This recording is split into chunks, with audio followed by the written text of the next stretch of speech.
Wabarakatuh. Perkenalkan, nama saya Muhammad Imaduddin Hanif Nasrullah dari kelompok 2. Sini saya akan menjelaskan tentang konsep flux listrik. Sebelum kita membahas lebih jauh tentang hukum Gauss, maka ada beberapa hal yang perlu untuk diketahui. Salah satunya adalah konsep flux listrik.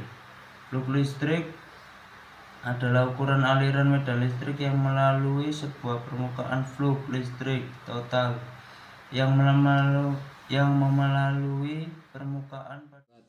Nama saya Dwi Caksono dari kelompok 2 yang akan menjelaskan tentang flux listrik, tentang rumus flux listrik. Flux listrik dapat dirumuskan seperti ini.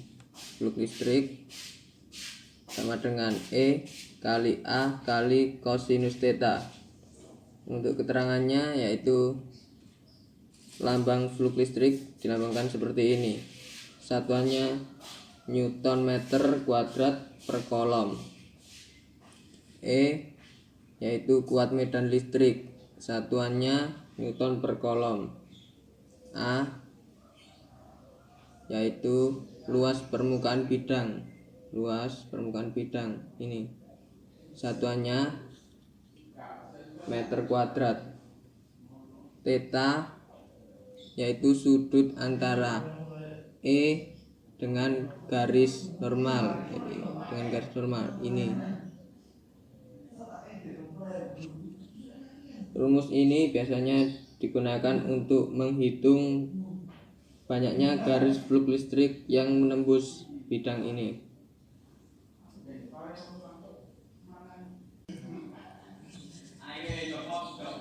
Untuk contoh soalnya seperti ini. Medan listrik sebesar 100 Newton per kolom melewati permukaan persegi dengan membentuk sudut 30 derajat terhadap bidang. Jika luas persegi adalah 2 meter kuadrat, tentukan flux listrik yang melewati bidang tersebut. Yang pertama adalah kita menulis E-nya dulu, yaitu kuat medan listriknya adalah 100 Newton per kolom. Untuk tetanya adalah 60 derajat. Dari mana 60 derajat ini? Sedangkan di soal 30 derajat. Yaitu di soal menyebutkan sudut 30 derajat terhadap bidang. Jika terhadap bidang maka terhadap ini. Yang kita masukkan adalah terhadap garis normal yang ini. Kenapa bisa 60 derajat? Yaitu karena segini itu 90 derajat dikurang 30 derajat jadi 60 derajat. Untuk A bidang yaitu 2 meter kuadrat.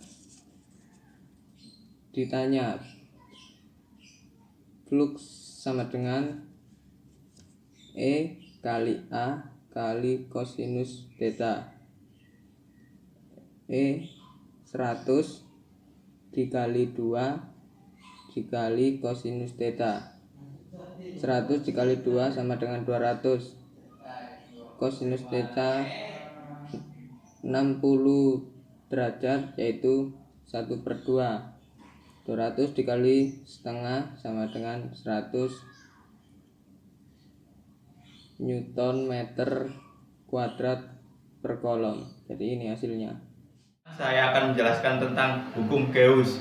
Hukum Gauss merupakan hukum yang menentukan besarnya sebuah flux listrik yang melalui sebuah bidang. Hukum Gauss menyatakan bahwa besar dari flux listrik yang melalui sebuah bidang akan berbanding lurus dengan kuat medan listrik yang menembus bidang, berbanding lurus dengan area bidang, dan berbanding lurus dengan kosinus sudut yang dibentuk flux listrik terhadap garis normal.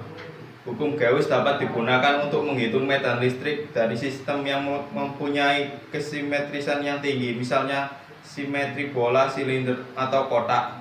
Untuk menggunakan hukum Gauss perlu dipilih sesuatu permukaan kayal yang tertutup permukaan geus. Bentuk permukaan geus tersebut dapat sembarang. Assalamualaikum warahmatullahi wabarakatuh. Perkenalkan, nama saya Joko Ferry Setiawan dari kelompok 2. Saya akan menerangkan contoh soal hukum Gauss. Di sini ada contoh soal, jika terdapat persegi panjang sisi 20 cm, lalu bila sebuah medan listrik sebesar 200 N/C ditembakkan ke arahnya dengan arah yang tegak lurus bidang persegi tersebut, berapalah jumlah garis medan listrik yang menembus bidang persegi tersebut. Di sini flux listrik. Flux listrik ini satuannya WB, ada E, kuat medan listrik satuannya N atau C. A, luas bidang. Rumusnya flux listrik sama dengan E kali A. Luas persegi panjangnya 20 cm kali 20 cm sama dengan 400 cm kuadrat. Jika dijadikan meter menjadi 4 kali 10 min 2. Dan ini E nya 200, A nya 4 kali 10 min 2 meter kuadrat. Hasilnya menjadi 8 Weber. Assalamualaikum warahmatullahi wabarakatuh. Saya Ahmad Bukhari Al-Insom akan menjelaskan muatan pada konduktor. Kita telah mempelajari bahwa dalam situasi elektrostatik di mana tidak ada gerak neto dari muatan, medan listrik di tiap-tiap titik di dalam sebuah konduksi atau konduktor adalah 0. Dan bahwa setiap muatan yang berlebih pada sebuah konduktor diletakkan seluruh pada permukaannya. Tetapi apa yang terjadi jika ada sebuah rongga di dalam konduksi itu? Jika tidak ada muatan di dalam rongga itu, kita dapat menggunakan sebuah permukaan gusian seperti A yang sepenuhnya terletak di dalam material konduktor itu untuk memperlihatkan bahwa muatan itu pada permukaan rongga itu harus 0 karena E sama dengan 0 di setiap tempat pada permukaan gusian itu atau gusian tersebut. Terima kasih. Sekian dari kelompok kami. Assalamualaikum warahmatullahi wabarakatuh.